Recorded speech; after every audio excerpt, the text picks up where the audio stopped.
大家好，我是云飞。那我现在已经是来到了苹果的这个发布会的现场了啊。今天呢也是上手到了这个最新的 iPhone 17系列。那这一台就是标准版的 iPhone 17啊，它是终于用上了 Promotion 的高刷了，太不容易了。那这个屏幕尺寸也从 6.1 增大到了 6.3， 边框更窄，屏占比更大了。那这个机器也是搭载了它更牢固的2代超紫金玻璃，苹果说是显著改善了它的防刮的这个能力啊。那177克的机身，然后处理器是升级到了 A19，CPU 呢还是一个2+4的 CPU， 但是换架构了 ，GPU 呢是新架构的5核。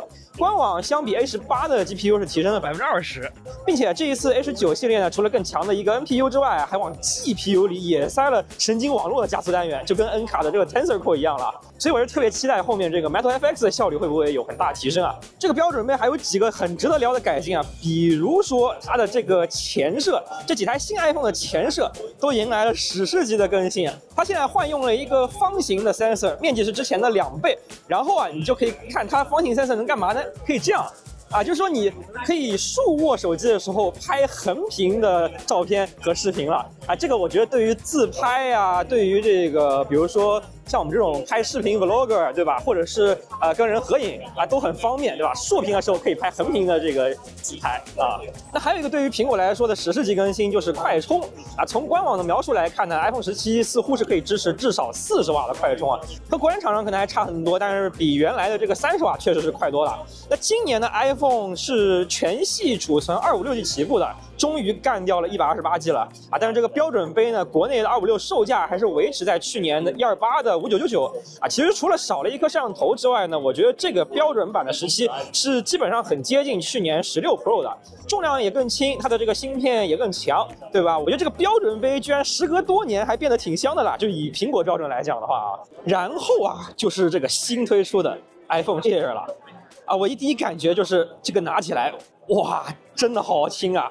啊，一个165克的6.5寸、5.6毫米厚的手机，这个真的是轻如无物了啊！感觉就有点让我想起了 Apple Touch 啊，但是它的这个体感其实有点奇怪，因为它的重量其实全部都集中在了上半部分啊，所以你这样拿在手里呢，它其实是会稍微有一点往这个上面去坠下去的。那 Air 这台机器啊，它是用了一个钛合金的中框啊，但是它的屏幕是超紫金玻璃。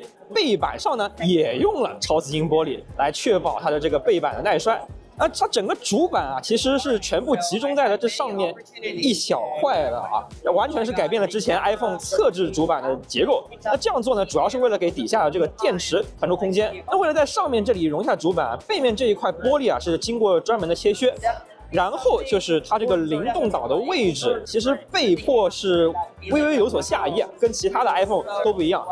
这个 Air 做的这么轻薄，苹果到底牺牲了一些什么呢？啊，首当其冲的就是它的这个电池容量啊。从官网的续航来看啊 ，Air 比17 Pro 和17都要更少，基本上呢和上一代的16 Pro 差不多的一个水平啊，续航上面啊。其实这个牺牲比我的预期还是要好一点的啊。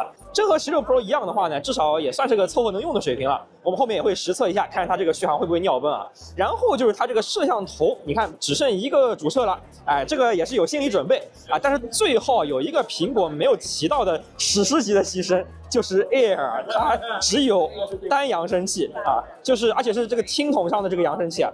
你看它这个底边上啊是没有扬声器开孔的，它只有这个麦克风的开孔啊。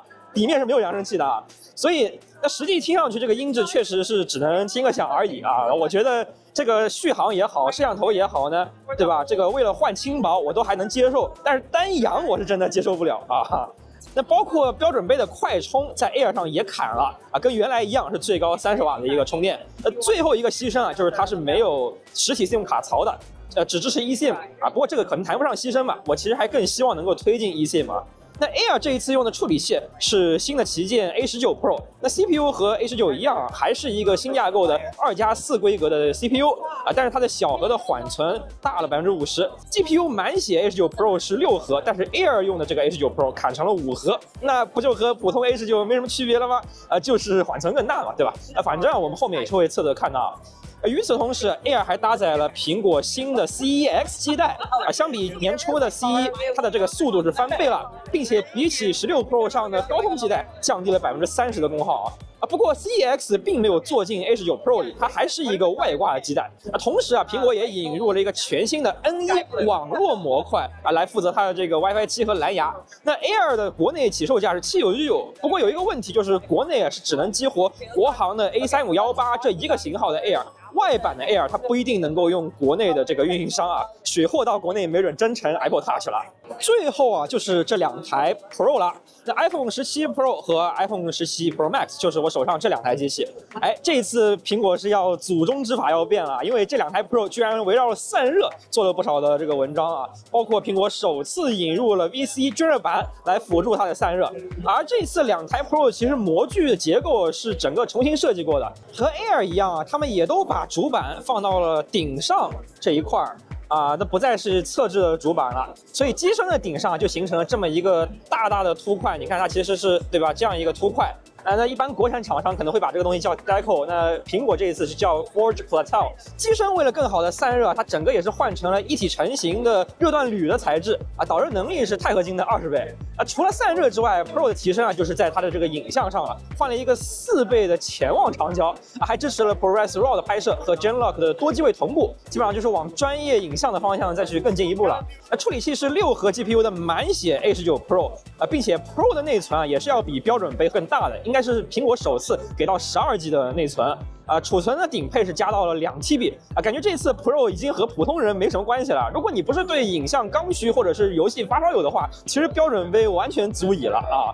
很奇怪的是，这个 Air 上的 CEX 基带并没有被用在 Pro 上面啊，难道用的还是高通基带吗？这个就只有上市后才能揭晓了。续航方面，我们这里列举了官网视频播放的这个标准，几台机器对比去年的续航数字呢 ？Pro 凭借更大的电池啊，确实这个续航还是挺好看的啊。不过我还是很好奇啊，就相比安卓机，它到底是个什么水平？这个大家就等我们评测吧。那除了 iPhone 之外，苹果这次也带来了 AirPods 3 Pro 和 Watch Series 11等大的更新。那我觉得总的来说，这个已经是我看过的近年来最有料的一场苹果发布会了啊。那我不知道你们是怎么看的，我还是真的对这几个新品还挺感兴趣的。那么以上就是我从前方发回来的报道，接下来就期待一下飘哥在后方的首发评测吧。我们马上见啦，拜拜。